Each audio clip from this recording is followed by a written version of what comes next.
Hello दोस्तों, स्वागत है आप सबका एक बार फिर आपके अपने यूट्यूब चैनल ई टीचर में। दोस्तों, बात करने वाले हैं इस वीडियो में शिक्षा जगत से जुड़ी हुई कुछ महत्वपूर्ण अपडेट शैक्षिक समाचार के रूप में। तो चलिए शुरू करते हैं हमारा आज का वीडियो। और सबसे पहले बात करेंगे छठी से आठवीं कक्षा के छात्रों के लिए जो एकेडमिक कैलेंडर लॉन्च किया गया है। नई दिल्ली, केंद्रीय शिक्षा मंत्री रमेश पोखरियाल निशंक ने छठी से कक्षा 8 के लिए छात्रों के लिए जो महीने भर का एक एकेडमिक कैलेंडर लॉन्च किया है। डॉक्टर निशंक ने सोमवार को ट्वीट करके इसकी जानकारी दी है और उन्होंने कहा है कि यह 8 सप्ताह का एक प्रकार से वैकल्पिक एकेडमिक कैलेंडर है और इसमें शिक्षकों के लिए दिशा निर्देश है कि वे अपने घर बैठे छात्रों को पढ़ाने के लिए किस तरह से सोशल मीडिया और टेक्नोलॉजी का इस्तेमाल करें। उन्होंने इस बारे में बात की है। तो कक्षा 6 से 8वीं तक के विद्यार्थियों के लिए एक वैकल्पिक एकेडमिक कैलेंडर लॉन्च किया गया है।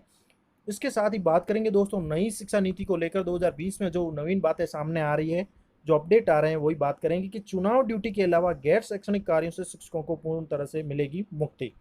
तो क्या है, पूरी खबर दिखा देते हैं कि शिक्षकों से चुनाव ड्यूटी के अतिरिक्त अन्य गैर शैक्षणिक कार्य नहीं करवाए जाएंगे, जैसा कि नई शिक्षा नीति में उल्लेख किया गया है। इसके साथ ही पूरा समय विद्यालय में बच्चों को पढ़ाने में ही लगाया जाएगा शिक्षकों को। और स्कूलों में एसएमसी है, एसडीएमसी के साथ अब जो है एक नवीन SCMC यानी स्कूल कॉम्प्लेक्स मैनेजमेंट कमेटी भी बनाई जाएगी। नए ट्रांसफर पॉलिसी आएगी, इसमें ट्रांसफर लगभग बंद हो जाएंगे।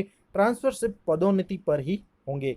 इसके साथ ही सरकार चेंज कर रही है कि नई राष्ट्रीय शिक्षा नीति 2020 में यह व्यवस्था की गई है कि जो शिक्षा नीति उसके अनुसार अब शिक्षक नियुक्ति जो नियुक्ति प्रक्रिया होगी उसमें डेमो है, स्किल टेस्ट और इंटरव्यू को भी शामिल किया जाएगा।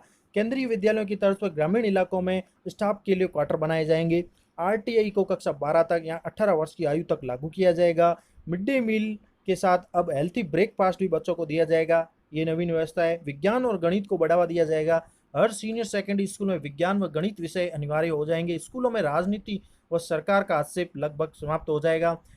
कॉलेज शिक्षा में क्रेडिट बेस्ड सिस्टम लागू होगा, यानी इससे कॉलेज बदलना आसान और सरल हो जाएगा। नई शिक्षा नीति में बीएड इंटर के बाद 4 साल का होगा और स्नातक के बाद 2 वर्ष का बीएड होगा और स्नातकोत्तर के बाद बीएड 1 साल का हो जाएगा। तो ये कुछ नवीन चेंजेस सामने आ रहे हैं नई शिक्षा नीति को लेकर। और शिक्षकों को भी गैर शैक्षणिक कार्यों से मुक्त रखा जाएगा, जैसा कि नई शिक्षा नीति में बताया जा रहा है। फिर बात करेंगे दोस्तों एक और महत्वपूर्ण बात, जो अमित खरे सचिव है केंद्रीय मानव संसाधन विकास मंत्रालय ने स्पष्ट किया है कि 5वीं तक के निजी स्कूलों में भी अंग्रेजी माध्यम बंद हो जाएगा। तो केंद्रीय मानव संसाधन सचिव अमित खरे ने स्पष्ट किया है कि नई शिक्षा नीति में 5वीं तक अंग्रेजी मीडियम बंद करने का फैसला है वो प्राइवेट स्कूलों पर भी लागू होगा। यानी 5वीं तक बच्चों को मातृभाषा में शिक्षण देना है तो अंग्रेजी माध्यम बंद किया जाएगा। इसके साथ ही सभी कॉलेज यूनिवर्सिटी में प्रवेश के लिए एक कॉमन परीक्षा होगी। नई शिक्षा नीति का आम छात्रों पर क्या प्रभाव पड़ेगा, तो उन्होंने बताया कि पहली कक्षा से स्कूल पूर्व शिक्षा पर भी ध्यान दिया जाएगा। अभी जो व्यवस्था है साइंस कॉमर्स आर्ट्स की व्यवस्था है वो खत्म हो जाएगी। और इसी तरह अभी अगर 3 साल की डिग्री है और किसी कारण से 2.25 साल पढ़ाई छोड़नी पड़ी तो कुछ नहीं मिलता, लेकिन अब मल्टीपल एंट्री और एग्जिट की व्यवस्था होगी। इसके साथ ही उन्होंने एक प्रश्न का उत्तर दिया कि क्या अब स्कूल की पढ़ाई पूरी करने में 15 साल लगेंगे, तो उन्होंने बताया कि नई नीति के निर्धारण के लिए बनाई गई समिति की अध्यक्षता कस्तूरी रंगन कर रहे थे। देश और विदेश में कई विशेषज्ञों को शामिल किया गया था। सभी का कहना है कि बच्चों की सीखने की शक्ति का विकास शुरुआती 5 से 8 साल में सबसे ज़्यादा होता है, इसीलिए अब पहली क्लास से भी पहले 3 वर्ष की प्री स्कूल की पढ़ाई शामिल की गई है। इस दौरान पहली व दूसरी क्लास में बच्चों को खेल खेल में ही सब कुछ सिखाया जाएगा। यह ब्लैक बोर्ड वाली शिक्षा नहीं होगी। फिर 3 साल आंगनवाड़ी में और फिर क्लास 1 2 स्केल में। आमतौर पर हम शुरुआत में ध्यान नहीं देते और 8वीं और 10वीं में जाकर ट्यूशन पर लगा देते हैं बच्चों को। तो बच्चे बीच में पढ़ाई छोड़ दें वालों को दोबारा उसी यूनिवर्सिटी में पढ़ना होगा या कहीं देश में कहीं भी। इसके प्रश्न के रूप में उन्होंने जवाब दिया कि यह बदलाव 2 चरण में होगा। पहला तो अपने ही विश्वविद्यालय के अंदर चुनौती यह है कि विश्वविद्यालय में क्रेडिट की अलग व्यवस्था है, यहाँ तक कि आईआईटी में भी अलग अलग धीरे धीरे व्यवस्था है। धीरे धीरे 2-3 साल में यह प्रयास होगा कि क्रेडिट व्यवस्था समान रूप से लागू हो जाए। और जब मोबाइल फ़ोन आए थे तो ऑपरेटर बदलने की छूट नहीं थी, लेकिन अब मोबाइल नंबर वही रहता है और हम ऑपरेटर बदल लेते हैं। इसी प्रकार पढ़ाई में भी बीच में छोड़ने वालों के लिए व्यवस्था लागू होगी कि वह यूनिवर्सिटी या कॉलेज में बदलाव कर पाएंगे।